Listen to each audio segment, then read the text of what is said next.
به نوع تمام کلیپایی که دارم میگیرم نگران حال شما. خیلی فشاری میشه، میگن چرا ایراد کار میگیری. تصور کنید شما میخواید توی خونه که خریدی یه قوم توی این خونه میخوای استفاده بکنید. ما نگران حتی ببین حتی چون شما هم برام مهمه، ریدنتون هم برام مهمه. تصور کن ما حالا آدم نرمالم، چاق هم نیستم. اگه چاق باشه دیگه برید. یا آدم نرمال بخواد بشه به سنگ دستشویی. زانون که خورد تو این سلام میخوره بری. این دو تا ایراده کار. این میبرید ورتر. الان تو ما همه تو دستشویی ایپری بشینید دیگه. اینجا باید ایپری بشینی، کج بشینی برینی. انا هدفدار داره داخل. هیچ ولش کن. بعد میخوای خودت بشوری. بعد کج بکنی. بیای عقب دورخیز کن، روبرت کارلوس بعد دورخیز کنی.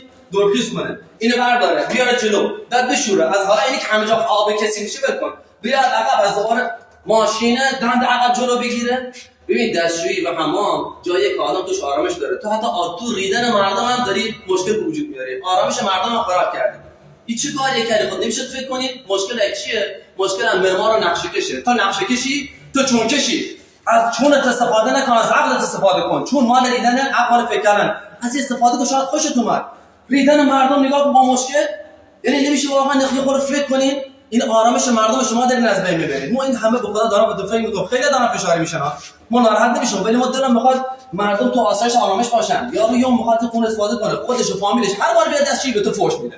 چرا تو چونکش نتونستی یه دستشویی خوب طراحی کنی؟ این همه دارم بهتون آمد فالو کنین، ما عاشقتونم.